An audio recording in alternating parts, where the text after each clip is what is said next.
Yo, what's good? What's good for the people who know what's going on? Go ahead, introduce yourself. Hi, I'm Kenzye. Okay. Now, tell the people like what you do, like who you are. Like I know you're an R&B singer, Yeah, model. model. Well, I'm an R&B singer. I didn't publicly say I was a model. Okay. So I be taking pictures or whatever. But Okay. yeah, I am an R&B singer. I also rap. I also love to perform. I love to really do anything creative. But I'm known for R&B. Okay. Yeah. Okay. Now, if you want, are you a dancer too? You want to put that out or no? Yeah, I'm a dancer too. I mean, fuck it, be honest, you know? Right. All of these great women that are now, they started off as dancers too. So For I real? ain't ashamed, yeah. Majority. How many dancers turn rappers? Okay, so just off of my own knowledge, okay? Okay. I know Cardi, Okay. SZA. SZA was a stripper. Oh man, come on now. Okay. And Summer Walker. Okay. Summer Walker was a stripper. How you don't know all this? I swear to God, I ain't know that. But you know what? I'm known for knowing the underground people before they big, so I probably just was seeing it. Okay. You know? But yeah, there's a lot of female artists dancers turn singers. Now, we gonna get back into the R&B and stuff, but I really want to take it there. Like, do you feel like, because like I ain't gonna lie, like dancers, it's a lot that come with that life that people might not know. You know what I'm saying? Like I actually lived with strippers a few times, Okay. so it was just kind of like young. You know what I'm saying? When I'm 18, Yeah. growing up, so like a lot of shit I was like green to. I learned fast. You know what I'm saying? Being around them. So let me ask you, like, when you first started off dancing, like, what was your expectations of that lifestyle? Like, what made you be like, you know what, I want to be a dancer? So to answer your first question, before I was a dancer, I had never been in a strip club. So my first time ever being inside a strip club, being around strippers, was the day I got hired. So I really, my expectations were just that I wanted to make money. I knew that it was an easy way to make money. I was a waitress before, and a lot of the waitresses that were like in the sports bars that I worked at, they were also dancers on the side. So it was kind of just like word of mouth knowledge that I had. I never went and did my own digging or anything like that. But my expectation was just fast money. I knew I needed to make fast money, and so I was like, fuck it, there we go. I can do that. And then your second question was what? What was your expectations? Okay, so like once I finally got into it. Yeah, like when you say you didn't know you was gonna be a dancer, you just got hired. Like, what was your perception of that world before you actually joined it, or did you have any? You know what I'm saying? I had some stereotypes running rampant. Like I said, I didn't know much. I just thought the girls were easy. I thought they were hoes. I thought it was just about having sex and like, you know. I mean, what made you think that though? I guess because the girls that I did know that did it, they were like that. So I just kind of assumed the whole culture was like that. Right. And then also, you know, because what you see on movies and stuff. So with me never being inside of one, I just kind of went off of whatever the culture, whatever the media said it was, and word of mouth. Yeah. Okay. So like, getting into the clubs, like, how was your first day? My first day. Your first night. It was awkward. Oh my gosh. I went in there, and I don't drink at the club or anything. I'm sober. Well, I smoke, but you know, I don't drink. So I was by myself. I was scared.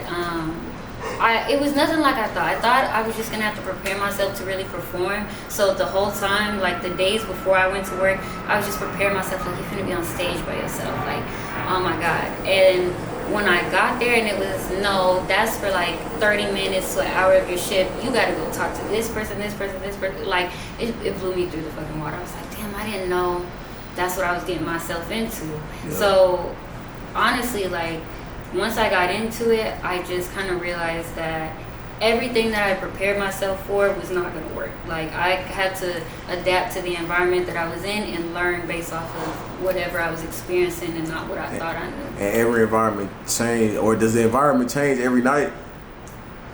Because I know, like, sometimes y'all get new girls, sometimes different girls. Yeah. Sometimes you're in a different club in a different city. You know, I know it's a lot of different variables that go with that. So like how like is it a change every night, or is it just like you just in your zone and you kind of block everybody out? Well, I can't speak for everybody. For me personally, it's what you said.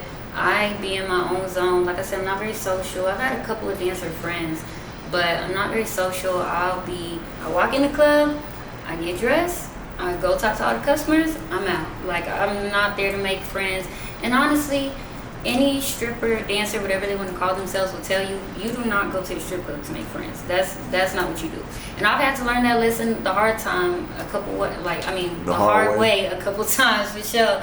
So I was like, okay, this is not really an environment where I told you, like, I was a sports bar waitress, so that's all girls. You know, we might butt heads, but we're all together, we're friends, we're helping each other out. It's every man for himself in the strip club, unless you got a friend that you started with, or you came to the strip club the same time as another girl, and then y'all kind of make fast friends, but that's it. So tell us about, like, the cutthroat underground, or the cutthroat, what they call it, the back room. Where y'all get dressed at? What's it called?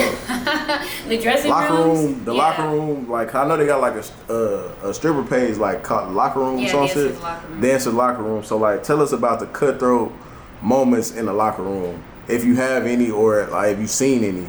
Well, my first year working at the strip club, about a month and a half into me working there, I got in a fight on my birthday.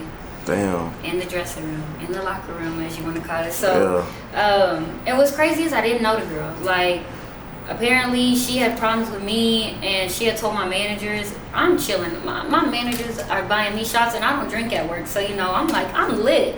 Yeah. So I'm getting drunk. My customers are buying me drinks. Like, I'm just having a good time. I walk into the locker room, and this girl's like on that, like going off on nobody. Like, she was talking to herself and just going off. And I heard her though, and I should have stayed minding my business. But as a new-ish dancer, I didn't want somebody else to feel like how awkward and hard, like how hard it was for me at first. So I was like, okay, I hear her, she's complaining, even though I'm drunk and I don't give a fuck. Let me try to make her feel a little bit better.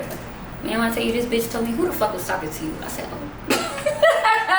I said, oh, okay. And like, I'm drunk, so it doesn't really register at first. And I'm like, okay. And then apparently I was bumping into her, but it's a small ass locker room, like about this much space in between each other, So she was really mad for no reason, and I kept trying to diffuse the situation. But I'm a Sagittarius, and there's only so much I can take before, bitch, you done pissed me off, so now it ain't no talking that's left. So I think she called me, like, bitch, maybe 2 or 3 times, and I just kept telling her, like, don't get disrespectful, don't get disrespectful. And I blacked out. All I know is that next thing that I was conscious, she was, like, way back on the wall, falling down, her nose was bleeding, all types of shit, and they was coming, pulling me off. And they're like, damn, Mike Tyson. They was like, yeah. I mean, you little, like, I don't know. Damn, that's crazy. That's crazy. Now, was it like, so she just didn't like you? Was it over some money? Like, I know people be stealing in the locker rooms. I know, like, when like, so, like, what, like, give us some stripper etiquette, if you can, or dancer etiquette. Okay. I don't want to say stripper. Give us some dancer etiquette to where you could be like, like, less problematic. Because I know, like, if I done seen it, like, if sometimes if a girl's making too much money, they be getting mad. Like, if people talking to a girl, I notice they get mad. Like, so like, what's some things like a girl should know, like, going into that locker room or going onto the floor? Okay, so if you're new to dancing completely, I would say, for one, visit as many clubs as you can to figure out what's your environment, because that would have saved me a lot of time. I was trying to find somewhere where I felt comfortable for like the first year of me dancing, and so I jumped from club to club. I was going from state to state just trying to find clubs, like, was this really for me? So I would definitely say go to these clubs first that you're trying to get hired at, not just on the day that you're trying to get hired, because that's what a lot of girls do. And then another piece of advice for if you're new to dancing completely, if you can have a friend, I would say have a friend. It's really, really, really hard to navigate that world by yourself, because like you said, there's girls that have been in the game, they've been in that club 10 years. You know, there's some girls that have been in there 5 months, but they might feel like they both entitled. And so then that comes with like kicking you out of sections. Like, even if you're not new to dancing, if you're just new to a club, that's really the main thing you'll experience is girls trying to kick you out of sections because they feel like they can stake claim over it because they're an OG of the club. They feel like they can keep, you know, they can tell you what to do. But it's a sole proprietorship, meaning you are your own boss inside of somebody else's establishment. So whatever you say goes outside of whatever rules they gave you. So ain't no bitch can tell you, don't go in this section, don't do this, and they would try it. I've had a couple bitches try me. I was at a club in Houston. I'm trying to think. It's called Penthouse, I think. And these two girls came up to me, and mind you, these guys, they talked to me all the way from the front of the club to their section. And they're like, yeah, when we sit down, like, just come find me, blah, blah, blah.